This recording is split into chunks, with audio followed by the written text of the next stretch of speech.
агарчи солҳои қаблии хоҷагиҳои хурду бузурги пахтакори ноҳияи кушониён танҳо бо роҳи гирифтани қарз аз бонкҳои кишвар фаъолияти мунтазами хешро таъмин менамуданд, имрӯз ҷои онро корхонаҳои пахтатозакунии ватанӣ бегарову фоизҳои баланд иваз намудааст. дар ин мавсим ҷамъияти дорои масъулияташ маҳдуди бохтарин нескотони ноҳияи кушониён тавонистааст ки шумораи бештари хоҷагиҳои деҳқониву фермериро тибқи қарордод ба ҳам оварда бар ивази арзиши баландтар нахустин ҳосили рӯёнидаи эшонро ба таври нақдӣ خریداری کند. همین است که کاروان تراکتورهای پر از طلای سفید نزد کارخانه مذکور نوبت پایی نموده. حق چینیش و دیگر خراجات خواجگی را با همین وسیله برآورده می‌سازند. بیشتر از 20 خواجگی‌های کلان ناحیه بخش و کوشانیان با ما همکاری دارند. خواجگی‌هایی که با ما پخته می‌سپارند، چینکی برای چینکیانشون مبلغشون رو پیش پرداخت می‌کنیم.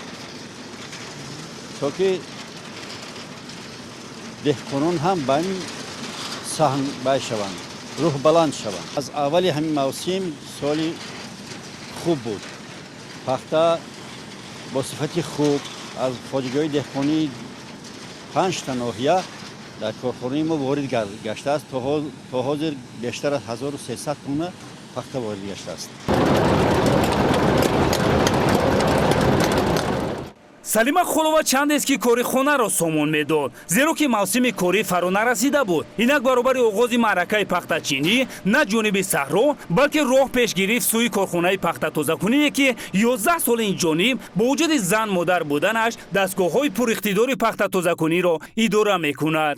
аз хона шитан мо хеле миннатдорем ки муддати 11 сол дар инҷо кор фаъолият дорем. худоро шукр, занҳои хонашинӣ соҳиби ҷои кор шудем, маоши хуб мегирем, با خوراک‌های گرم تامین هستیم. رحمت به جناب عالی، رحمت به رئیس دهه ما که چنین زن‌های خانشی صاحبی خرجای کار شده.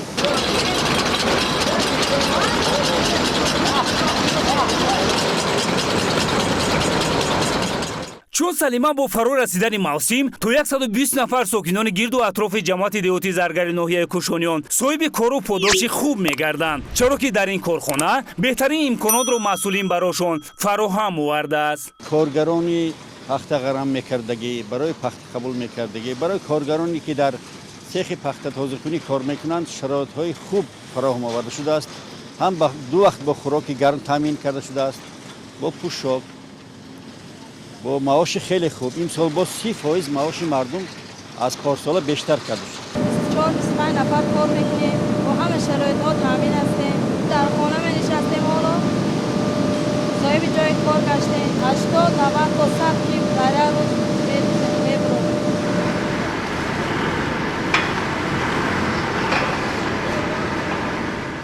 ورود و نصب تکنولوژی نوین پخته‌تازه‌کنی، جلب متخصصان تجربه‌دار کسبی، قدر نمودن زحمت کارمندان و بستن قراردادهای درازمدتی همکاری با خواجگی‌های پخته‌کار شهر و نواحی گرد و اطراف برایشان امکان داده است که نرخ پخته را با سطح و صفت جوابگو به معیارهای بین‌المللی استحصال و بسته‌بندی نموده در تامین منتظم کارخانه‌های رساندگی محلی و بیرون از آن مساعدت نمایند. دستگاه‌های زواد با صفت خوب از تعمیر کپیتالی برآورده شده است. کارکرد با صفت خیلی خوب براه مانده شده است. تکنولوژی ما نوترین است. نخ خوب تازه کرده می شود و خوب است. طلبگار این صفت نخ ما در همه کارخانه های هم اروپا هم ترکیه مشهور شده است. طلبگارش بسیار است. امروز از کارخانه جمعیت دارای مسئولیتش محدود بهترین دستگاه‌تون 35 تا 40 تن اشیای خام با استفاده چنین دستگاه‌های مخصوص کارکرد شده. بعد بسته‌بندی و تمغه‌گذاری توسط چنین تکنیک‌های مخصوص به انبار کارخانه انتقال داده می‌شود.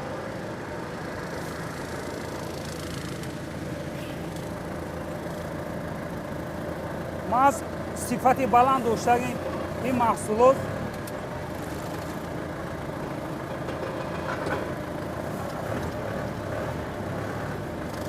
باعث گشته است که خریداران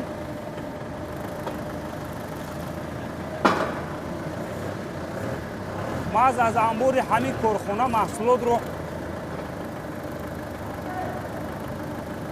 خریداری کرده به دولت‌های دور و نزدیک صادرات میکنند.